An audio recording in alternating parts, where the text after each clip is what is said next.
partir do versículo 12.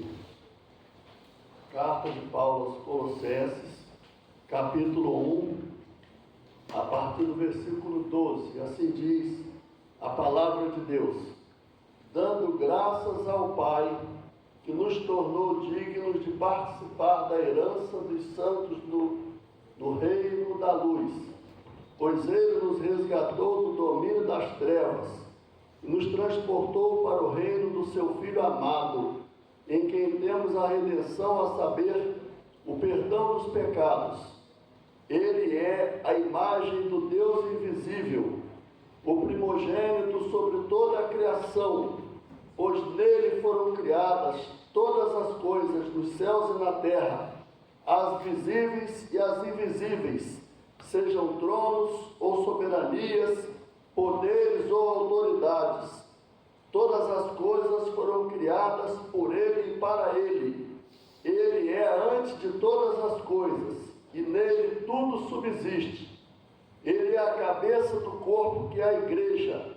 É o princípio e o primogênito dentre os mortos, para que em tudo tenha supremacia, pois foi do agrado de Deus que nele habitasse toda a plenitude, e por meio dele reconciliasse consigo todas as coisas, tanto as que estão na terra quanto as que estão nos céus, estabelecendo a paz pelo seu sangue derramado na cruz.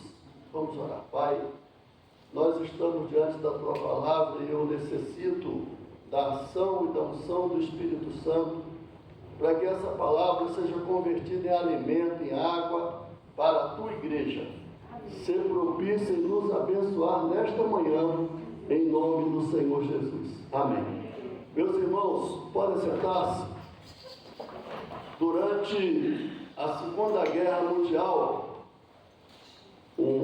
havia um homem na Inglaterra que ele colecionava quadros de alto valor, quadros de pintores renomados, que eu não vou citar o nome dos pintores. E esse homem tinha um filho, e o filho foi convocado para a guerra. E quando ele estava nos campos de batalha, o pelotão dele foi atacado pelos alemães, e aquele homem, aquele rapaz, filho desse homem, segurando bem não, filho desse homem que colecionava quadros, que estava lá no campo, ele, junto com o seu pelotão, foram cercados pelos alemães, e o comandante daquele pelotão chegou a uma conclusão: alguém teria que sair dali daquele lugar e se expor ao fogo inimigo para que o restante tentasse se salvar. Muito bem. Então esse rapaz, filho do homem que colecionava quadros, se voluntariou e falou: eu vou. E ele se levantou e correu, e o fogo inimigo, o fogo dos soldados alemães se concentrou em cima dele, e os demais conseguiram escapar. O tempo passou, acabou a guerra, e o pai desse rapaz resolveu leiloar os quadros que ele tinha. E aqueles soldados que sobreviveram ao campo de batalha fizeram um quadro com a imagem do rapaz. A foto dele foi, através da foto, foi feito um quadro. Esse quadro foi entregue ao pai, ao colecionador de quadros. E esse homem que colecionava quadros incluiu o quadro do filho dele entre aqueles quadros de alto valor. Foi incluído ali, muitas pessoas foram convidadas, pessoas de poder aquisitivo bom, e os quadros foram expostos ao leilão, e quando foi feita pelo leiloeiro a oferta, foi colocado então o primeiro quadro, seria o da imagem do rapaz, a foto do rapaz, no quadro que foi morto no campo de batalha, que era o que havia de mais precioso para aquele colecionador. E as pessoas ficaram ansiosas, alguns queriam que acabasse logo aquela parte ali para passar para os quadros seguintes, e foi oferecido aquele primeiro quadro e alguns não deram valor e outros ficaram curiosos. Então o rapaz, o senhor lá, ofereceu um valor por aquele quadro da foto do rapaz que foi morto no campo de batalha. E quando aquele quadro foi vendido, o leiloeiro bateu o martelo, aí o pai falou assim: o leilão acabou. E todo mundo ficou assim curioso, e o pai falou: a minha proposta é que quem levou o meu filho vai levar os demais quadros. O que essa ilustração mostra para nós? Que Deus, que seria o dono desses quadros de grande valor, Ele diz para a humanidade que quem tem o Filho tem tudo. E essa carta aos Colossenses, ela foi escrita na primeira prisão do apóstolo Paulo, e ela foi escrita juntamente com Efésios, Filipenses e Filemon. Então, mais ou menos no ano 60, ela foi escrita, e ela teve assim esse propósito de Paulo de fazer essa exposição que gerou o tema dessa pregação, que é: quem é Jesus? Nós temos essa passagem da Bíblia muito ligada com o primeiro capítulo do Evangelho de João, onde ali também o apóstolo João dá uma descrição da pessoa do Senhor Jesus. Nós vamos ver no livro de Mateus, capítulo 16, que o Senhor Jesus perguntou aos apóstolos: o que dizem os homens de mim? O que é que as pessoas, qual é a opinião que as pessoas têm a meu respeito? E aí os apóstolos falaram: bem, uns dizem que o Senhor é João Batista, outros dizem que o Senhor é Elias, outros dizem que é Jeremias. E o Senhor Jesus aprofundou a pergunta e disse assim: e vós? O que vocês dizem de mim? Qual é a opinião de vocês a meu respeito? Eu entendo que essa pergunta é a mais importante da minha vida. É a pergunta mais importante que o membro da igreja precisa responder: quem é Jesus para você?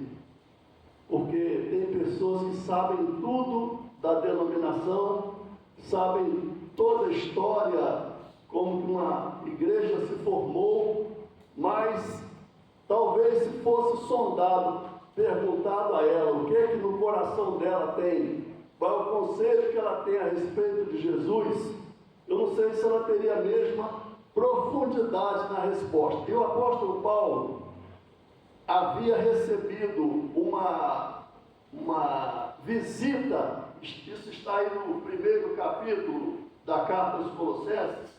O apóstolo Paulo na prisão, ele havia recebido a visita, está aí no versículo 7, Paulo falando sobre Epáfras, que foi o obreiro dessa igreja, porque a gente tem uma tendência de achar que as igrejas do Novo Testamento foram todas fundadas por Paulo.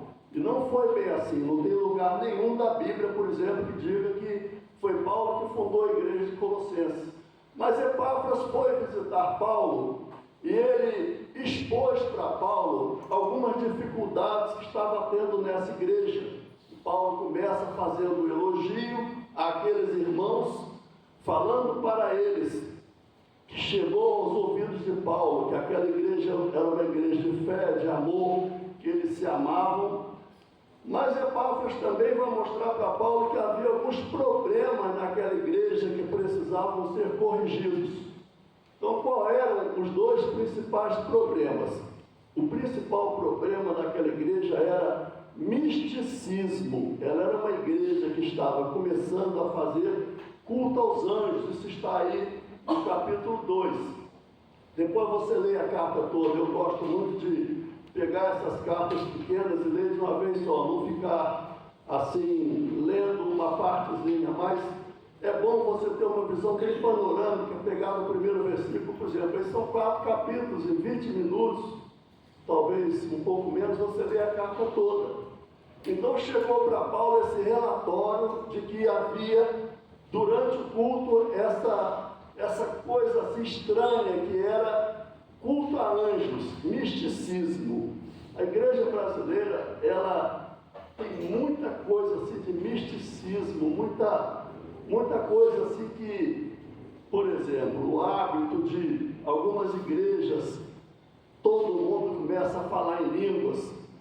Bíblia não fala isso.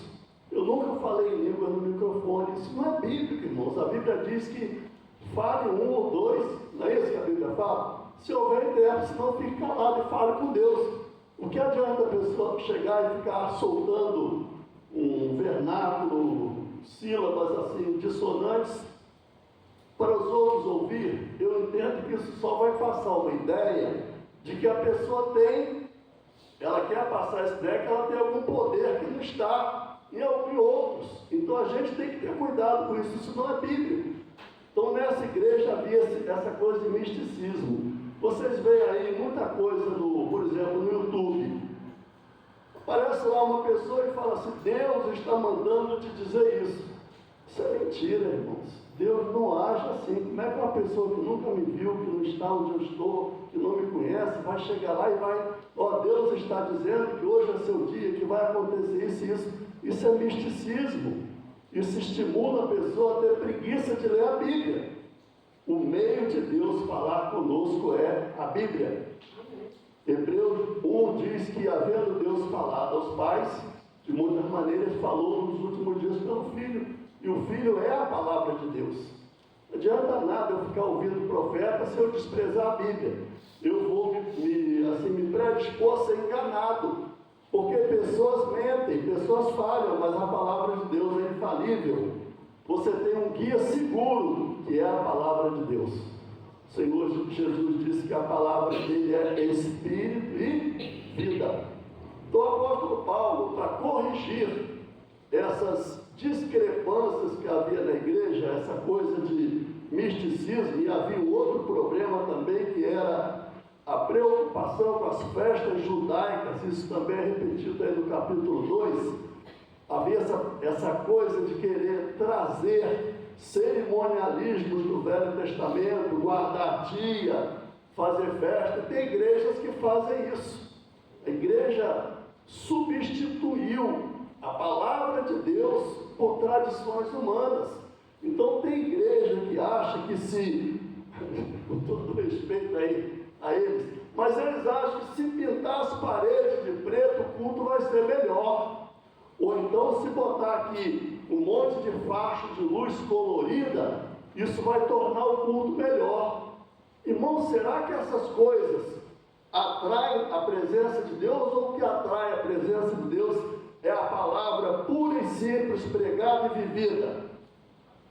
Pense nisso. Então, existe muito misticismo. Um dia desse, uma vizinha nossa estava falando sobre uma certa igreja que tem essas coisas. Ela falou assim: olha, lá não tem um culto, lá tem um show. Nós não temos show aqui, nós temos um culto. Não que sejamos melhores que ninguém, mas um culto tem que ter ordem e decência. Então Paulo escreveu essa carta para que a igreja de Colossenses corrigisse o rumo, deixasse o misticismo. Eu não devo sair de casa dizendo assim: eu quero que um profeta me aborde na rua, na igreja, venha falar comigo. Eu não preciso disso, porque eu tenho o Espírito Santo que me guia, e ele me guia em toda a verdade. É óbvio que se Deus quiser usar alguém para falar comigo, ele é Deus, mas eu não vivo obcecado por isso, e eu não gosto disso, porque eu já vi muita coisa ser dita dizendo que era Deus e não era Deus. Então Paulo quer corrigir o rumo do culto da igreja de Colossos. E para corrigir o rumo da igreja, o argumento que Paulo vai usar é a exposição da pessoa de Jesus. Então ele vai dizer, aí a partir do versículo 12, dando graças a Deus que nos fez dignos de participar da herança dos santos no reino da luz. E a partir do versículo 11, ele vai responder a essa pergunta que é o tema: quem é Jesus? Olha para a sua Bíblia, por gentileza. E Paulo começa dizendo: quem é Jesus? Ele diz aí: Jesus é a imagem do Deus invisível. O Senhor Jesus, ele sempre existiu como Cristo. Jesus nasceu há cerca de 2000 anos atrás, o Verbo Cristo se tornou carne no ventre de Maria. E o apóstolo João vai dizer que os anticristos negam que Jesus veio em carne. Então tem pessoas enganadas por espíritos mentirosos. O apóstolo João diz: todo aquele que confessa que o Cristo veio em carne, esse é de Deus. E o espírito que nega e os espíritos enganadores jamais vão confessar que Jesus veio em carne. Porque quando a gente reconhece que Jesus veio em carne, a gente está dizendo que Deus se fez homem, que o Verbo se fez homem e habitou entre nós, e vimos a sua glória, a glória como do unigênito do Pai, cheio de graça e de verdade. Então a coisa mais importante da experiência humana é responder e assimilar quem é Jesus. E o apóstolo então começa mostrando que Jesus é Deus, e ele vai continuar dizendo que Jesus, ele tem a primazia na criação, ele é o primogênito. Não há ninguém mais importante que Jesus. Há muitos anos atrás eu colecionava a revista Seleções, e saiu uma pesquisa sobre as pessoas mais importantes da história, e pasmem, colocaram o Senhor Jesus em terceiro lugar, pois para mim ele é o primeiro e ele é o único. Para mim ele é Deus. Para mim, ele é Senhor. Para mim, como vai continuar o texto dizendo, ele é a cabeça da igreja. Eu tenho uma cabeça que é fruto da genética do meu pai e da minha mãe, uma cabeça física que vocês estão vendo, mas eu tenho uma cabeça espiritual que se chama Jesus. Essa igreja tem uma cabeça. Quem é a cabeça dessa igreja? É o Senhor Jesus. Quem é que dá a palavra para essa igreja? É o Senhor Jesus através do Espírito Santo. E ele distribui o Espírito Santo entre nós. O mesmo Espírito que está em mim está em você. De forma que Paulo diz em 1 Coríntios 10, antes de falar da ceia, ele diz: nós somos um pão e um corpo. Você e eu somos um corpo. Eu sou membro do mesmo corpo que você é. Nós somos o corpo de Cristo e Cristo é a nossa cabeça. A direção que Jesus me dá, Ele dá a você. O modo pelo qual eu devo andar, que Jesus me diz como eu devo andar, Ele diz a você. Isso está aí no texto, continuando mais na frente. Nós temos que andar na luz. Nós temos que nos separar do mal. Antes de Paulo falar da ceia, em 1 Coríntios 10, ele diz assim: não toqueis nada imundo. Deus falando para a igreja de Corinto: não toqueis nada imundo, e eu vos receberei, e eu serei para vós pai, e vós sereis para mim filhos e filhas. Você não deve tocar nada imundo, porque as suas mãos são membros de Cristo. Se nós tocarmos coisas imundas, o Senhor não pode estar conosco. O conselho bíblico é que nós nos separemos do que é impuro.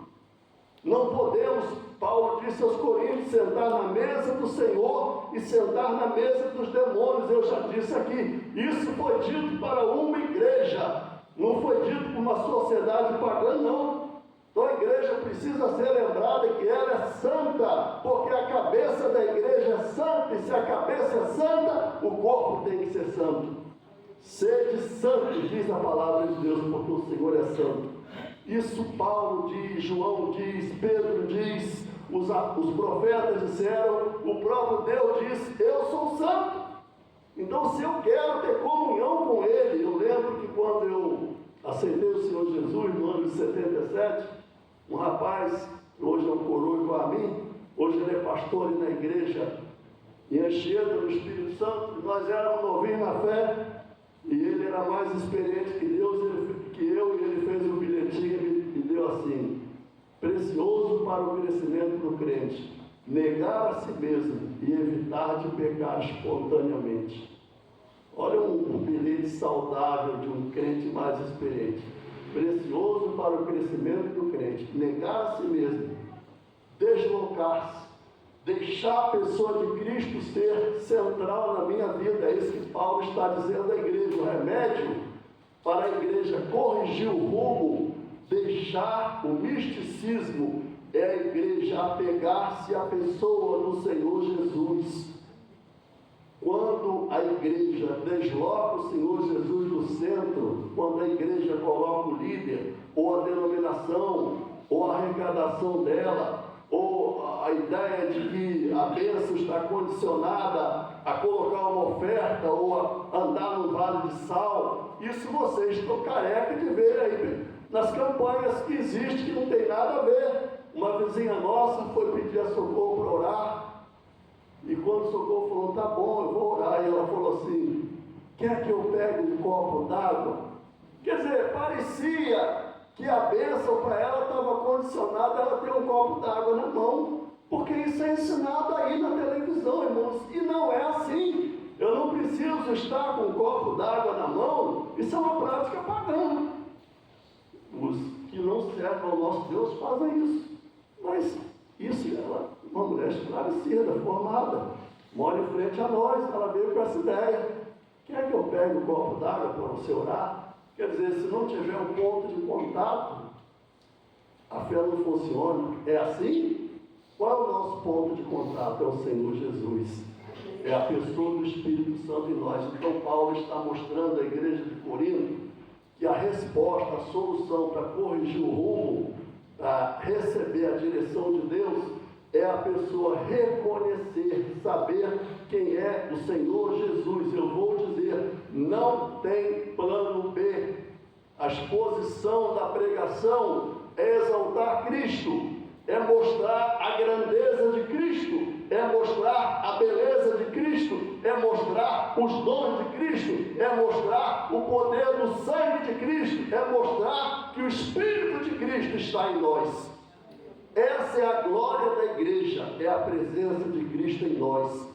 A lua não tem brilho, mas quando o sol incide sobre a lua, ela fica linda, não é? Antigamente, quando a gente era menor, né, as pessoas diziam assim, a lua era dos namorados, né? Aquela lua cheia, né, irmã Onete? Aquela lua bonita, brilhava no céu, mas a lua não tem brilho nenhum. A igreja sem Cristo, ela não tem brilho nenhum, mas quando o brilho de Cristo incide sobre ela, a glória de Deus visita a igreja. E a glória de Deus está contida na pessoa de Jesus. E Paulo vai mostrar então para a igreja de Corinto, como eu disse, não tem plano B, não tem outra alternativa. A igreja não vai bem, então vamos fazer isso, fazer aquilo. Não, se não vai bem, se a minha vida não vai bem, eu preciso ajustar minha vida a Cristo e a sua palavra. Se não vai bem é porque eu me afastei da palavra. Então, quando a igreja está sob a direção de Cristo, ela está sob a aprovação do céu. É isso que Paulo está dizendo para a igreja de Colossenses.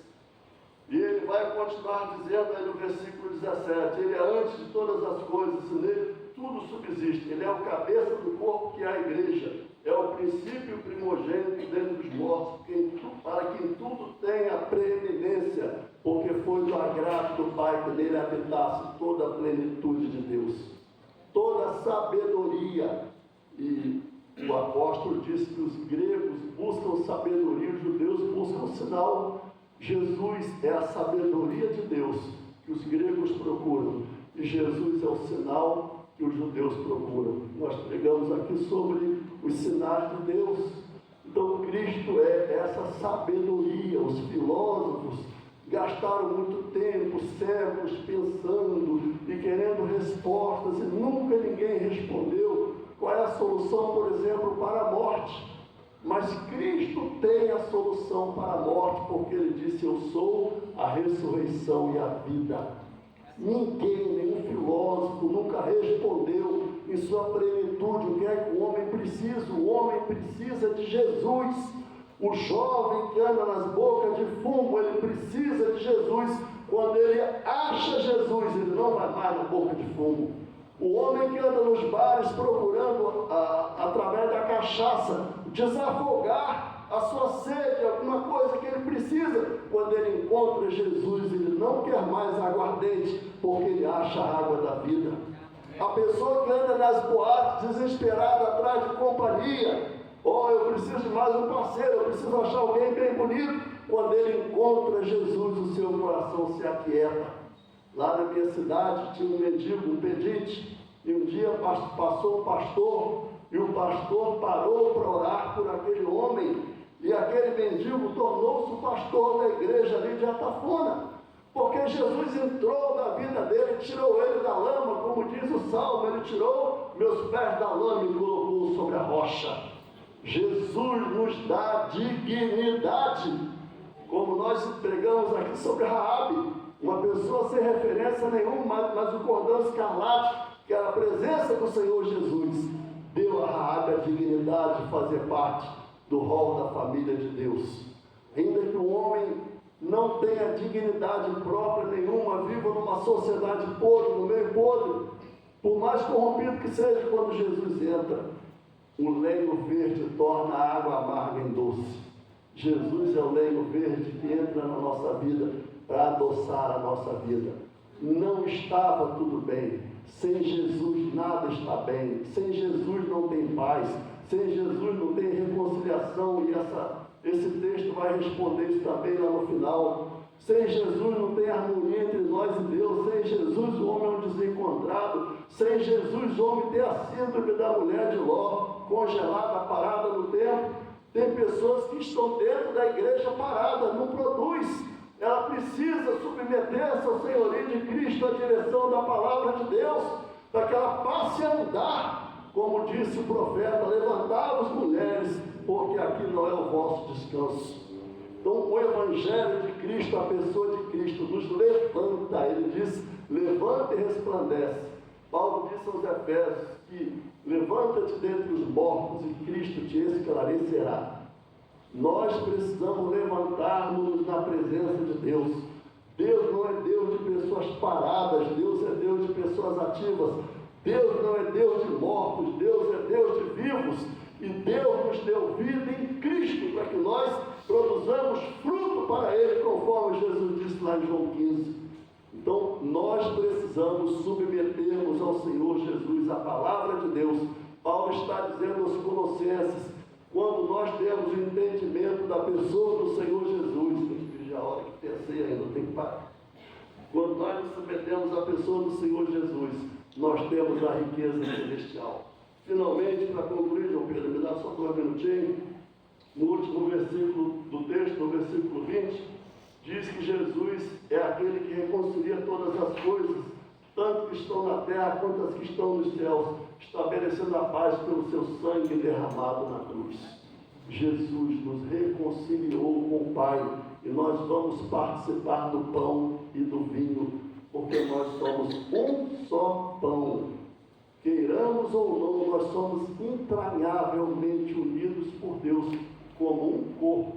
Eu sou um corpo com você, você é um corpo comigo. Eu não sou maior que você, nem 1 milímetro, e também não sou menor. Nós somos iguais diante do Senhor, homem e mulher. Amém? Amém. A sociedade pode achar que a mulher merece ganhar menos, mas para Deus não, a mulher ganha igual ao homem. Amém? Amém. Dá glória a Deus. Você quer, João Pedro, bem? O tempo é corrido, irmão, se não atrasa a hora da ceia. Deus abençoe os irmãos através da sua palavra. Amém.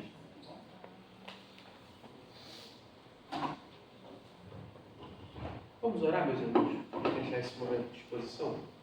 Senhor Jesus, nós te agradecemos porque em Ti recebemos salvação e tudo que precisamos. O Senhor é a plenitude, Jesus, de Deus, a expressão exata do ser de Deus, a palavra viva que vem a nós e que nos ensina e nos instrui. Obrigado, Jesus, porque em Ti somos feitos um só corpo, uma só família. Obrigado porque é o Seu sangue derramado que nos une, nos congrega.